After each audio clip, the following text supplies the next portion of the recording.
Selamat bertemu kembali di acara Wimar Show di stasiun kesayangan Anda. Pak Mahfud, saya sudah kenal Bapak lumayan lama, tapi saya kagumnya Pak Mahfud itu selalu bisa menciptakan sesuatu yang baru. Bukan saja pada diri Anda, tapi pada persepsi masyarakat, pada harapan masyarakat.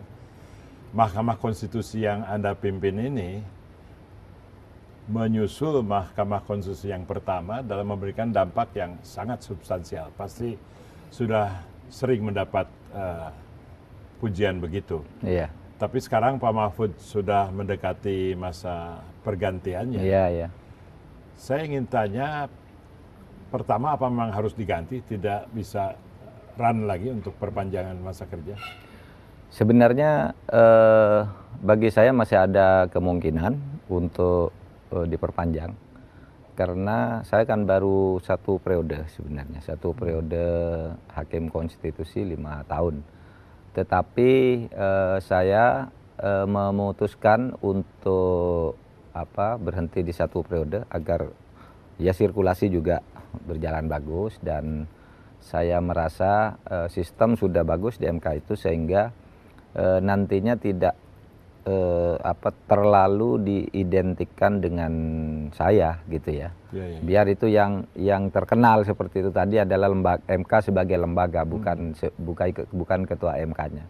Dan itu saya meyakini itu bisa dengan mengingat hakim-hakim yang sekarang ada punya peluang dan potensi yang sama untuk menciptakan situasi seperti itu. Ya, Pak Mahfud sangat dikenal, sangat dipuja, dan kadang-kadang terlibat kontroversi. Salah satu kritik yang suka dilemparkan pada Bapak adalah bahwa Bapak tuh aktif sekali. Padahal katanya sebagai Ketua Mahkamah Konstitusi harus berjarak dengan masalah aktual. Bagaimana respons Pak Mahfud kalau dibilang? Iya, saya menyadari itu, Pak Wimar. Kritik yang banyak saya terima, Pak Mahfud itu terlalu aktif masuk ke soal-soal di luar wewenang, ya. Terlalu banyak ngomong gitu, istilah yang ini. Pertama saya harus mengakui itu mungkin kelemahan saya, karena saya di bidang itu tidak bisa memang untuk mengubah diri.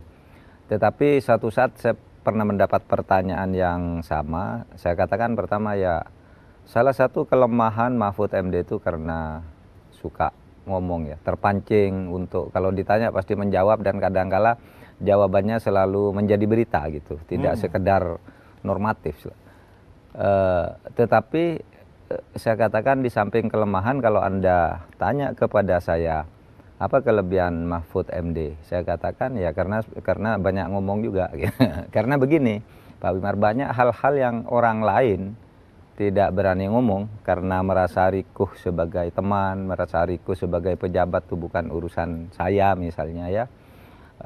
Lalu tidak ngomong hal-hal yang seharusnya diketahui oleh masyarakat dan bisa diwacanakan sehingga menjadi penyelesaian yang dimiliki secara bersama-sama oleh publik dan oleh kita semuanya lah gitu.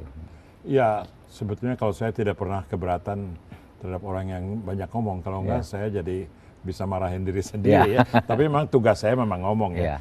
Tugas Pak Mahfud berubah-ubah lah dari profesor, kemudian jadi menteri pertahanan, menteri kehakiman, dan di mana-mana Anda tidak berubah karakternya. Itu yang saya hargai. Tapi kemudian kalau Anda sekarang memang jadi turun dan memandang masa jabatan ini, highlights-nya di mana atau low points-nya di mana? Mana yang Anda paling merasa puas, banggakan, dan mana yang Anda kalau bisa sih tidak begitu gitu? Yang paling saya banggakan karena MK itu bisa independen. Saya bisa membawanya secara independen. Tidak bisa dipengaruhi oleh siapapun. Sampai saat ini? Sampai saat ini oleh presiden sekalipun. Memang sih dulu pernah ada isu-isu katanya untuk memutus sesuatu, presiden itu memanggil Mahfud ke istana, lalu memanggil wakil ketua MK wakil ketua MK dipanggil ke sekretaris negara, ke Sudi Silai.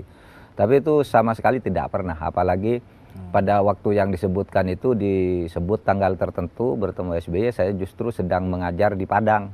Oh jadi itu betul-betul isapan jempol, betul-betul apa spin dari media ya? Betul.